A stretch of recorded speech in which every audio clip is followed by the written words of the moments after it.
नमस्कार। कैसे आप सभी लोग।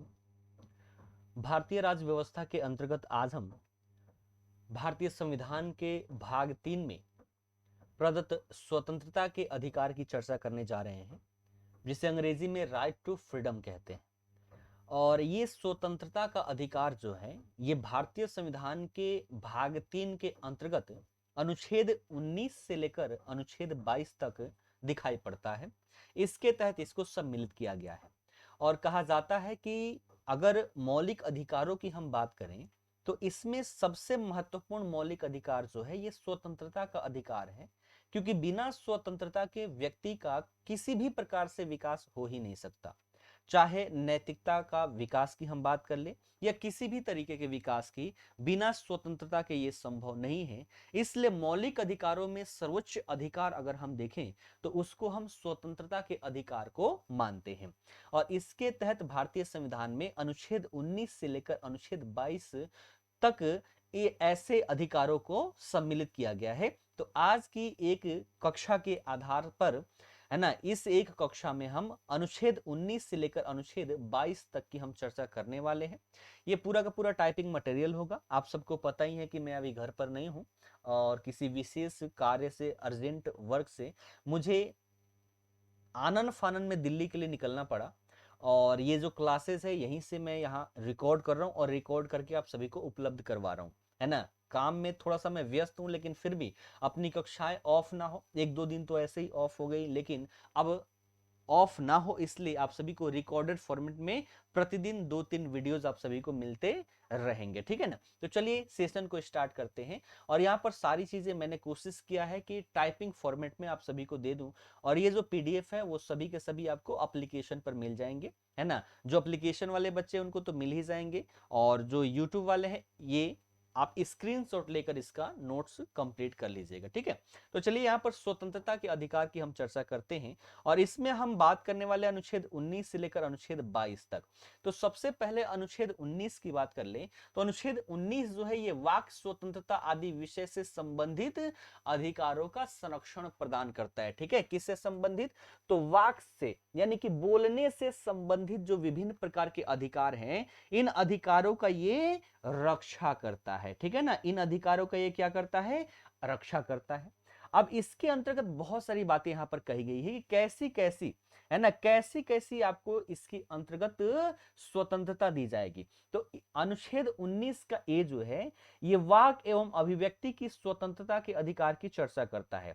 यानी कि आप बोल सकते हैं, है ना। बोलने और अभिव्यक्ति की, अभिव्यक्ति का मतलब होता है कि हम जो हमारी भावनाएं हैं इस भावनाओं को जिस तरीके से हम व्यक्त कर दे इसी को अभिव्यक्ति बोलते हैं, ठीक है ना। तो यहां पर सबसे पहला जो आपका अनुच्छेद है ये क्या कहता है? वाक एवं अभिव्यक्ति की स्वतंत्रता के अधिकार की बात करता है। यानी कि हम कहीं भी यहां पर कुछ भी बोल सकते हैं, लेकिन बोलने का मतलब ऐसा नहीं कि हम किसी को गाली देकर यहां पर चले जाएं। इसके अंतर्गत देखें तो अपने या किसी अन्य के जो विचार होते इसको प्रसारित करने का अधिकार हमारे पास है। प्रेस की स्वतंत्रता का अधिकार जो है ये इसी के अंतर्गत आता है, अनुच्छेद 19 ए के तहत, ठीक है। हिंदी में क हो जाएगा और अंग्रेजी में क्या हो जाएगा? ए हो जाएगा। तो प्रेस की स्वतंत्रता इसके अंतर्गत आ जाती है। व्यवसायिक विज्ञापन का अधिकार इसके अंतर्गत आएगा, ठीक है ना। साथ ही साथ शांति का अधिकार जो है वो भी आपको इसी के अंतर्गत आ जाता है। अभिव्यक्ति का मतलब फिर से समझा देता हूं। अभिव्यक्ति का मतलब हो जाता है अपने विचारों को व्यक्त करने के लिए जितने भी तरीके हैं, चाहे हम संकेत के रूप में, जैसे इशारों के रूप में भी हम अपने जो हमारे विचार है इस विचारों को एक व्यक्ति से दूसरे व्यक्ति तक पहुंचा पाते हैं। तो जितने भी तरीके से अगर हम अपने विचारों को लोगों तक पहुंचा पाए उसी को अभिव्यक्ति बोलते हैं। और अनुच्छेद 19 ए हमें वाक एवं अभिव्यक्ति की स्वतंत्रता का अधिकार देता है, ठीक है। ये बातें समझ में आ गई। उसके बाद इसके अंतर्गत बी जो है ये कहता है शांतिपूर्वक और निरायुध सम्मेलन का अधिकार, यानी कि आप कहीं भी सम्मेलन कर सकते हैं, सशस्त्र सम्मेलन नहीं कर सकते। शांति प्रिय तरीके से आप कहीं भी सम्मेलन कर सकते हैं, ऐसा आपके पास अधिकार है। साथ ही साथ आप कहीं पर संगम कर सकते हैं, संघ बना सकते हैं, समितियां बना सकते हैं। ये सारे आपके पास अधिकार है कि आप कैसा भी संघ बना सकते हैं, समिति बना सकते हैं। लेकिन ध्यान में रखिएगा, अगर आपके इस संघ या समिति के माध्यम से राष्ट्र की एकता अखंडता पर अगर कोई चोट आती है, आंच आती है, तो ऐसी स्थिति में आपके इस अधिकार को समाप्त कर दिया जाएगा। साथ ही साथ अनुच्छेद 19 के तहत ही हमें भारत के राज्य क्षेत्र में कहीं भी बिना किसी बाधा के घूमने का अधिकार प्राप्त है। यानी कि हम भारत के राज्य क्षेत्र के अंतर्गत कहीं भी अबाध रूप से संचरण कर सकते हैं, घूम सकते हैं, इसके लिए कोई भी हमें यहां पर नहीं रोकेगा। साथ ही साथ इसी के अंतर्गत भारत के राज्य क्षेत्र के किसी भाग में निवास करने का अधिकार हमारे पास है और वहां पर बस जाने का अधिकार है। इसी के तहत हम एक राज्य से दूसरे राज्यों में जाकर निवास करते हैं, है ना। सबसे ज्यादा देखें तो बिहार के लोग जो है वो भारत के हर एक क्षेत्र में आपको देखने को मिलेंगे, क्योंकि बिहार में बहुत ही गरीबी है और इस गरीबी को दूर करने के लिए कुछ आय के लिए भारतीय लोग, भारत के जो बिहार राज्य के निवासी हैं, ये अन्य क्षेत्रों में जाकर निवास करते हैं। तो ऐसा अधिकार उनको अनुच्छेद 19 देता है। साथ ही साथ आपके पास ज्यादा धन दौलत है तो आप कहीं पर भी घर खरीद सकते हैं, खरीद के वहां पर बस जा सकते हैं ना। तो ऐसा अधिकार जो है अनुच्छेद 19 ही देता है। साथ ही साथ संपत्ति के खरीदने, अधिग्रहण करने या बेच देने का अधिकार पहले इसी के अंतर्गत था, लेकिन 44वें संविधान संशोधन के तहत हमने क्या कर दिया, इसको समाप्त कर दिया। तो ये अभी अनुच्छेद 19 का भाग नहीं है। फिर इसी के अंतर्गत आगे बात कही जाती है, ये क्या है, तो रोजगार का अधिकार है ना। रोजगार, मैं इसे क्या बोलता हूं, कमाने का अधिकार। और कमाने का अधिकार जो है वो आपको कहां पर दिखाई देता है, तो अनुच्छेद 19 के अंतर्गत जी में आपको दिखाई देता है। तो किसी भी प्रकार की हम वृत्ति कर ले, उपजीविका कर ले, व्यापार या कारोबार कर ले, इसका अधिकार जो है अनुच्छेद 19 ही हमें यहाँ पर प्रदान करती है। अब इसका मतलब ये नहीं, अब देखिएगा, ये जितने भी अधिकार है इन सभी को समाप्त भी किया जा सकता है। मान लीजिए बोलने का अधिकार है, अभिव्यक्ति का अधिकार हमारे पास है कि भैया हम बोल सकते हैं, लेकिन कुछ भी नहीं बोल सकते। अगर हमारे बोलने से या किसी के भी बोलने से राष्ट्र की एकता, अखंडता या किसी अन्य, जैसे कि भारत का किसी अन्य देश के साथ संबंध है, अगर ये संबंध खराब हो रहा है तो ऐसी स्थिति में भी हम क्या कर सकते हैं, उनके ऐसे अधिकारों को समाप्त कर सकते हैं। शांतिपूर्वक सम्मेलन का अधिकार हमारे पास है, लेकिन हम यहां पर तोड़फोड़ करते हुए सम्मेलन करें तो ऐसा अधिकार हमारे पास नहीं है, हमें यहां पर दंड दिया जा सकता है। संघ बनाने का अधिकार है, लेकिन इस संघ से अगर राज्य की एकता अखंडता पर खतरा मंडराता है तो यह अधिकार यहां पर छीन लिया जाएगा। भारत के सभी क्षेत्रों में हमें घूमने का अधिकार है, लेकिन अगर किसी व्यक्ति के घूमने से अगर यहां पर जो प्रशासनिक दृष्टिकोण से वहां की संरचनाएं हैं, यानी कि शासन प्रशासन वहां का है, अगर इस पर कोई खतरा मंडराता है, जैसे मान लीजिए कोई ऐसा व्यक्ति, अपराधी व्यक्ति है जो कहीं भी किसी भी छोटी मोटी बात पर किसी को गोली मार देता है, तो ऐसे व्यक्ति को यह अधिकार नहीं दे सकते। अगर ऐसे व्यक्ति को यह अधिकार देने लग जाए तो फिर तो वो किसी को भी कहीं भी गोली मार सकता है। जैसे कि वेश्या है, तो ये हमारे समाज में, हमारे कल्चर में एक बुरा प्रभाव डाल सकती है, तो इनको भी कहीं भी हम घूमने से रोक सकते हैं। ठीक है। साथ ही साथ यहाँ पर निवास करने और बस जाने का अधिकार है। लेकिन मान लीजिए हमारे देश में कुछ ऐसे भी समूह है, जैसे कि हमारे जनजातीय समूह है ना, अल्पसंख्यक समूह है, जो अपने संस्कृति को बचाकर रखने का प्रयास कर रहे हैं। तो इनको संस्कृति के बचाने के लिए हम वहां पर लोगों को जाने के लिए, है ना, वहां पर निवास करने या बस जाने के अधिकार को हम यहाँ पर समाप्त कर सकते हैं, रोक लगा सकते हैं। तो सब पर देखा जाए अनुच्छेद 19 पर हम यहाँ पर क्या कर सकते हैं, रोक लगा सकते हैं। ये बातें ध्यान में रखिएगा। तो ये अनुच्छेद 19 जो है ये वाक स्वतंत्रता से संबंधित अधिकारों का संरक्षण प्रदान करता है, इसकी गारंटी देता है। फिर आगे देखें तो आगे है हमारा अनुच्छेद 20। अनुच्छेद 20 क्या है, तो अनुच्छेद 20 है अपराधों के लिए दोष सिद्धि के संबंध में संरक्षण, है ना। ये क्या कहता है, इसमें तीन बातें हमको क्या है, महत्वपूर्ण है, इस पर हमें ध्यान देना है। सबसे पहला कौन कौन सा, तो ध्यान रखिएगा, सबसे पहला यहां पर बात कर रहा है कार्योत्तर विधियों से संरक्षण। कार्योत्तर विधियों से संरक्षण, कार्योत्तर का मतलब होता है जब हमने कार्य किया उसके बाद अगर कोई कानून बना दिया गया। जैसे कि मान लीजिए अभी मैंने कोई ऐसा कार्य किया जिसे अभी अपराध की श्रेणी में नहीं रखा गया है, लेकिन जैसे ही मैंने ये कार्य किया सरकार को लगा कि नहीं नहीं इसे तो अपराध के श्रेणी में रखना चाहिए, तो ऐसी स्थिति में क्या होगा, इसको एक नया कानून बनाकर इसको अपराध घोषित कर दिया जाएगा। तो क्या मुझे इसके तहत सजा मिलेगी कि नहीं, नहीं मिलेगी। क्यों, क्योंकि अनुच्छेद 20 का एक उपखंड कहता है कार्योत्तर विधियों से संरक्षण प्रदान करता है। यानी कि मेरे कार्य करने के पश्चात उसको अगर अपराध घोषित किया गया तो अभी मुझे उसके तहत सजा नहीं मिलेगी, भविष्य में इसके तहत कोई भी ऐसा कृत्य करता है तो उसको सजा यहां पर दिया जाएगा।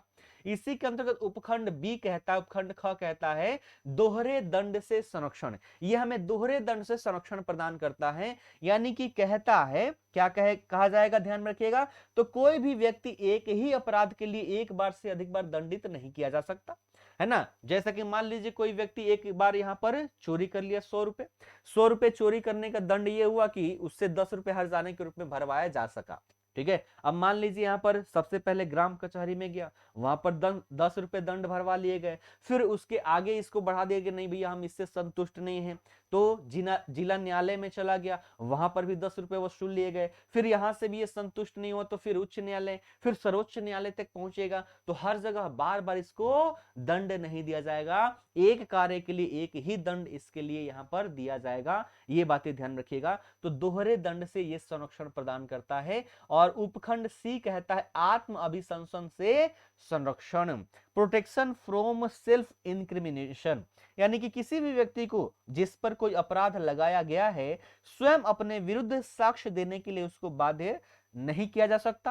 प्रत्येक व्यक्ति तब तक निर्दोष माना जाता है जब तक उसे अपराधी सिद्ध ना कर दिया जाए। तो ये अनुच्छेद 20 है, इसके तहत अपराधों के लिए दोष सिद्धि के संबंध में संरक्षण प्रदान करने की बात की गई है। उसके बाद देखिएगा अनुच्छेद 21, अनुच्छेद 21 जो है ये प्राण और दैहिक स्वतंत्रता का संरक्षण प्रदान करता है, यानी कि जीने का अधिकार देता है, जीने का अधिकार। अगर प्रश्न पूछ लिया जाए जीने का अधिकार किस में है, तो भारतीय संविधान के अनुच्छेद 21 में है। ये हमें जीने का अधिकार देता है। ये कहता है कि किसी व्यक्ति को उसके प्राण या दैहिक स्वतंत्रता से विधि द्वारा स्थापित प्रक्रिया के अनुसार ही वंचित किया जाएगा, अन्यथा नहीं।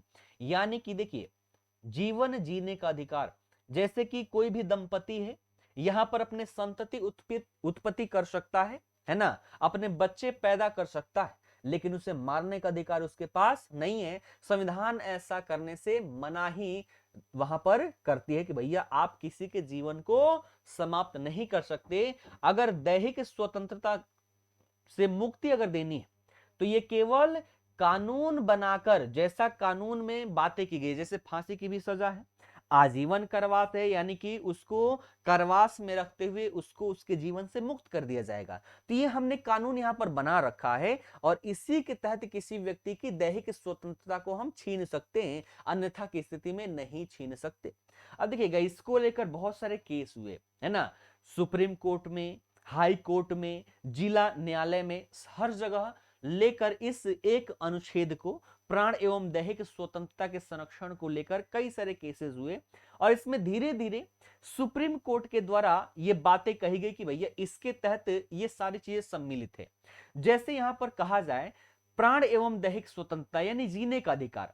अब मान लीजिए जीने का अधिकार आपके पास हो लेकिन प्रतिष्ठा आपकी समाप्त कर दी जाए तो आप सही से नहीं जी पाएंगे, है ना, एक खुशहाल पूर्वक जीवन आप यहां पर नहीं जी पाएंगे। इसलिए यहां पर सुप्रीम कोर्ट ने कहा है कि भैया अनुच्छेद 21 के तहत प्रतिष्ठा के साथ जीने का अधिकार आपके पास है। निजता का अधिकार आज से 3-4 साल पहले ही एकदम देखा जाए तो न्यूज में था कि क्या निजता का अधिकार जीने के अधिकार या अनुच्छेद 21 के तहत आता है, बिल्कुल आता है। कोई भी व्यक्ति अपने घर में अपने कमरे में कुछ भी कर रहा हो, इसमें अगर कोई हस्तक्षेप करता है, उसके निजता का हनन करता है, तो वो अनुच्छेद 21 के तहत क्या कर रहा है, अपराध कर रहा है।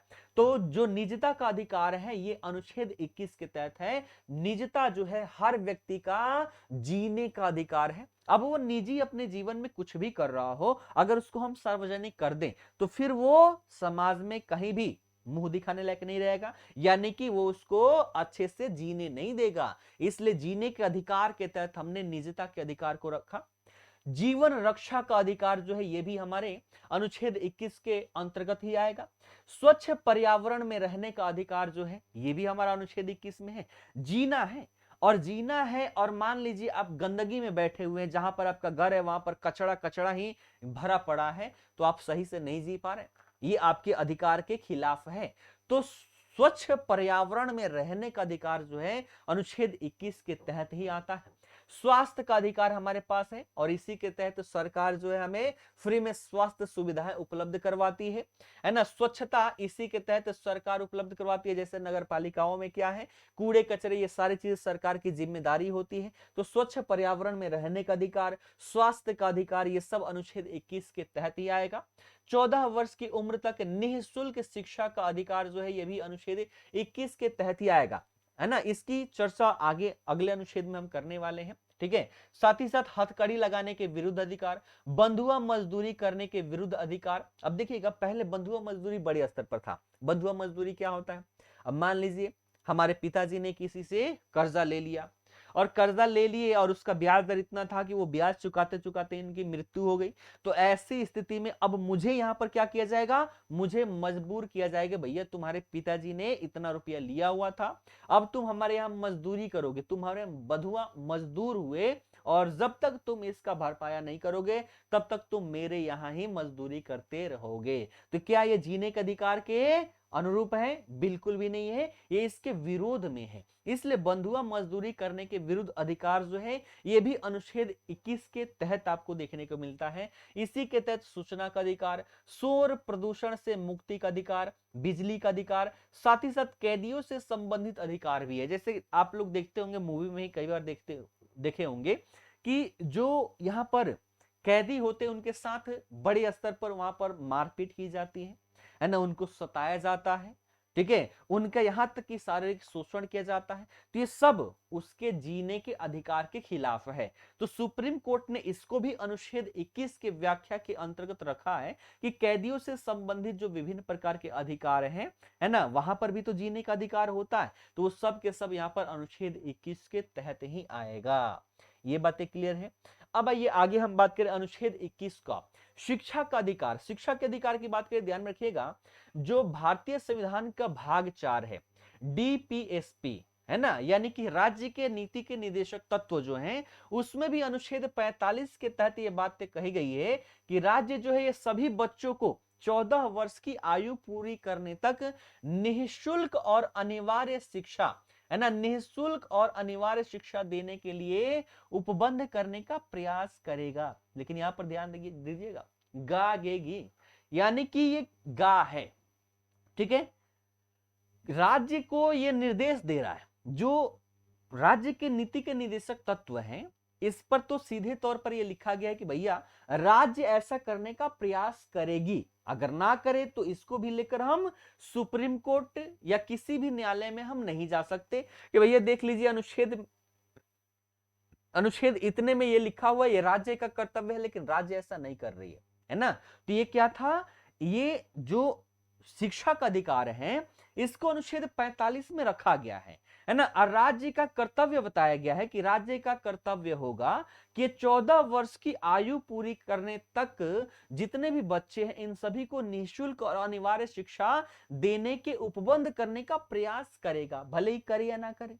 वो ना करे तब भी हम इसको लेकर न्यायालय में नहीं जा सकते, या इसके तहत न्यायालय के पास भी ये पावर नहीं है कि वो राज्य को निर्देश दे सके कि भैया देख लो शिक्षा का अधिकार है बच्चों को तो आप शिक्षा यहां पर दीजिए।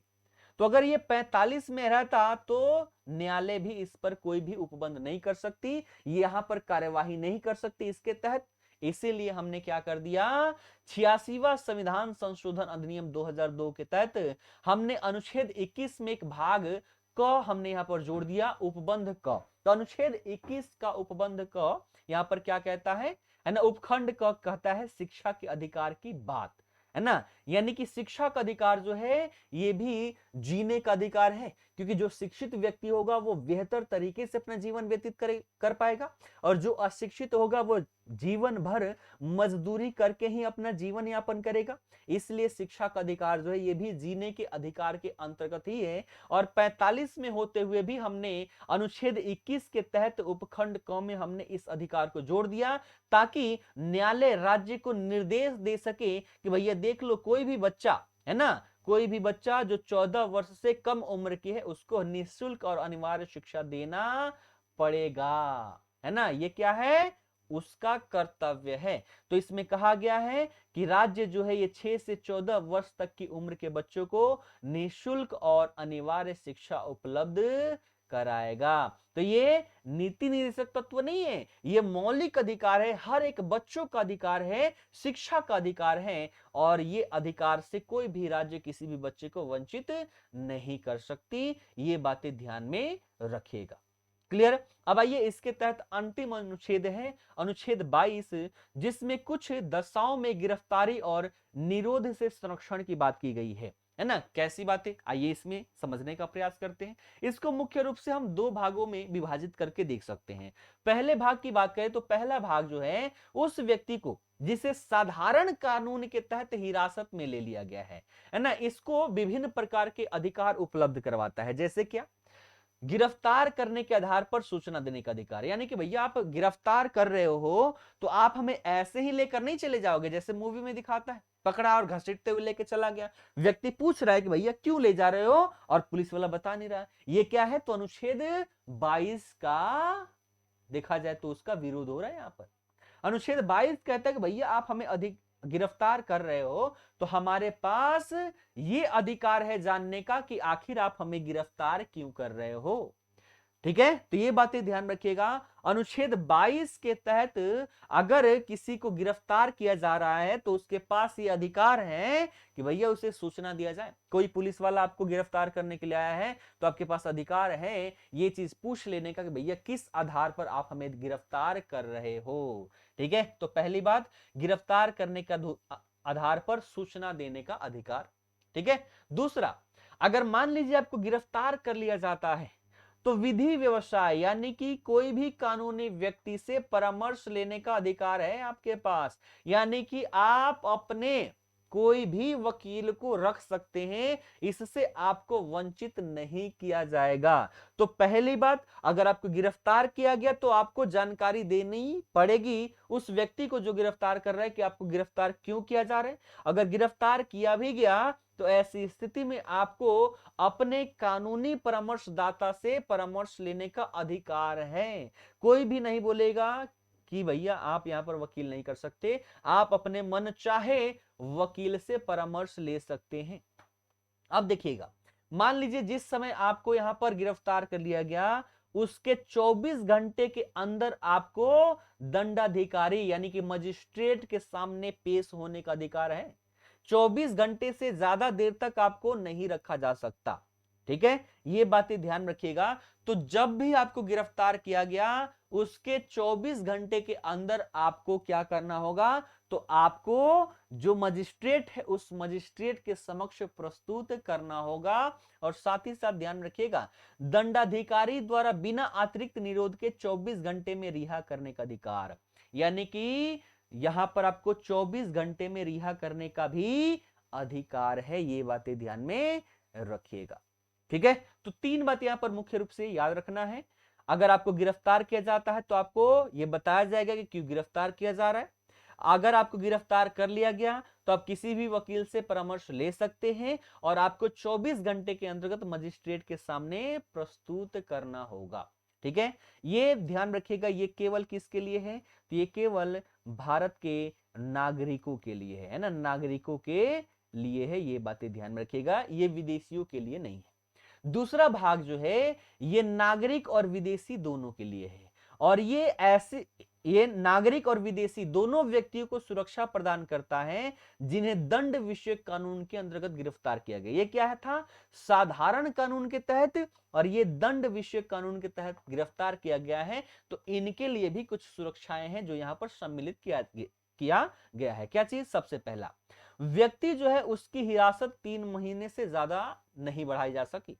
यानी कि आपको दंड विषयक कानून के अंतर्गत अगर आपको गिरफ्तार किया गया है तो ऐसी स्थिति में आपको 3 महीने से ज्यादा समय तक हिरासत में नहीं रखा जा सकता। लेकिन ऐसा नहीं कि नहीं रखा जा सकता, अगर मान लीजिए आपको लेकर कोई सलाहकार बोर्ड यहां पर बना दी गई है ना, उच्च न्यायालय के यहां पर मान लीजिए कुछ न्यायाधीश है, उनको मिलाकर एक सलाहकार बोर्ड बना दिया गया, और सलाहकार बोर्ड ने यहां पर यह बातचीत कर ली और फाइनली यहां पर अपना मतलब बात कह डाली कि भैया ये व्यक्ति जो है इसको 3 महीने से ज्यादा हिरासत में रखनी है।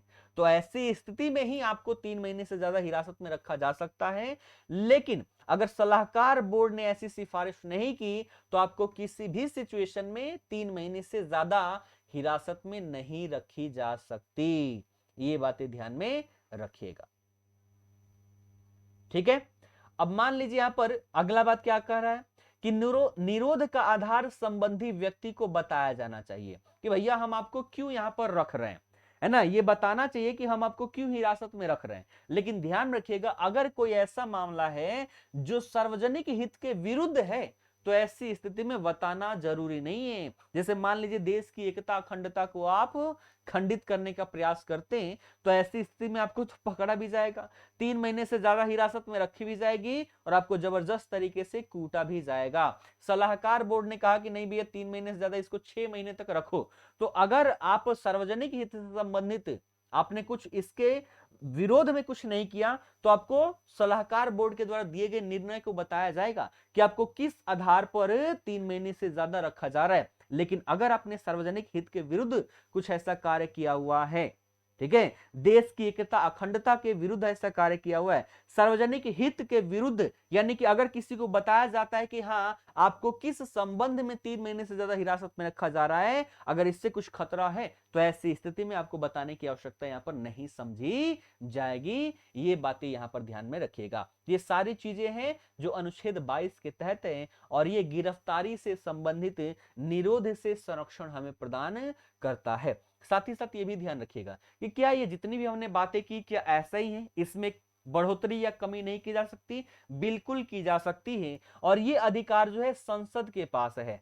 संसद के पास यह अधिकार है कि वो कानून बनाकर निवारक निरोध से संबंधी प्रावधानों में परिवर्तन कर सकती है। ये बातें यहां पर ध्यान में रखिएगा। तो स्वतंत्रता के अधिकार के अंतर्गत अनुच्छेद 19, 20, 21 और 22 इन अनुच्छेदों की चर्चा हमने यहां पर कर ली। आशा करता हूं इससे संबंधित जितनी भी पहलू हैं वो सारी चीजें आप लोग बेहतर तरीके से समझ पाए होंगे। मैं यहां पर दिखाई तो नहीं दे रहा, कारण ये रहा कि इतनी जल्दीबाजी में मुझे प्लान करना पड़ा दिल्ली में निकलने के लिए कि कैमरा मेरा सब कुछ मेरा छूट गया। बस आनन फानन में मैंने लैपटॉप, सामने जो कपड़े थे वो मैंने उठाए, गाड़ी में रखे और सीधे मैं निकला। और लगातार आप लोगों को पता होगा कि 1000 किलोमीटर से भी ज्यादा है बिहार से दिल्ली पहुंचना, और बिना रुके लगातार 12 घंटे मैंने गाड़ी चलाया है और 12 घंटे में मैं दिल्ली पहुंचा हुआ हूं। तो इसलिए इतना थक गया था कि उसके अगले दिन तो मैं कक्षा लेने के देखा जाए स्थिति में था नहीं, है ना। फिर कुछ मीटिंग्स थे और आज मैं फ्री हुआ तो यहाँ पर रिकॉर्ड करके आप सभी को